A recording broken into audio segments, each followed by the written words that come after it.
Halo, perkenalkan nama saya Karisma Sapitri, saya dari kelompok 2. Memahami dasar-dasar perilaku kelompok adalah kunci untuk membangun tim yang efektif dan produktif.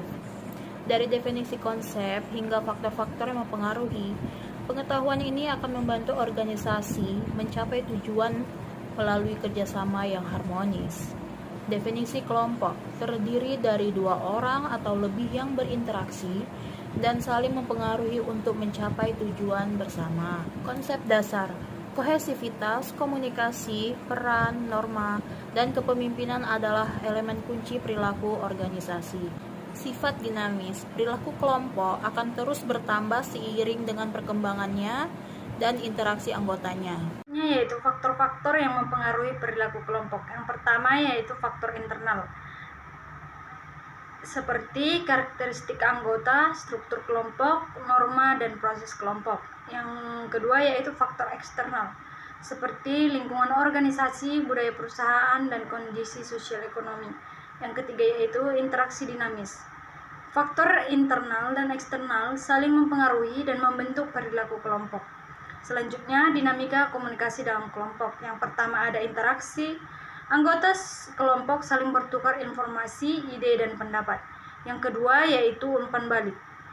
Anggota kelompok memberi dan menerima umpan balik untuk meningkatkan pemahaman. Yang ketiga yaitu pemecahan masalah. Komunikasi yang efektif membantu kelompok mengatasi tantangan bersama. Ada konflik dan resolusi konflik dalam kelompok. 1. Sumber konflik: perbedaan pendapat, persaingan, kesalahpahaman, atau ketidakseimbangan kekuasaan. 2. Dampak positif: konflik yang dikelola dengan baik dapat mendorong kreativitas dan inovasi. 3. Manajemen konflik: kolaborasi, kompromi, atau pemecahan masalah bersama untuk menyelesaikan konflik. 4. Dampak negatif: konflik yang tidak terkelola dapat menghambat kinerja dan merusak hubungan. Selanjutnya ada konflik dan resolusi konflik dalam kelompok. Yang pertama ada sumber konflik: perbedaan pendapat, persaingan, kesalahpahaman, atau ketidakseimbangan kekuasaan. Yang kedua, dampak positif: konflik yang dikelola dengan baik dapat mendorong kreativitas dan inovasi. Yang ketiga, manajemen konflik: kolaborasi, kompromi, atau pemecahan masalah bersama untuk menyelesaikan konflik. Yang keempat, dampak negatif: konflik yang tidak terkelola dapat menghambat kinerja dan merusak hubungan. Selanjutnya, kohesivitas dan produktivitas kelompok.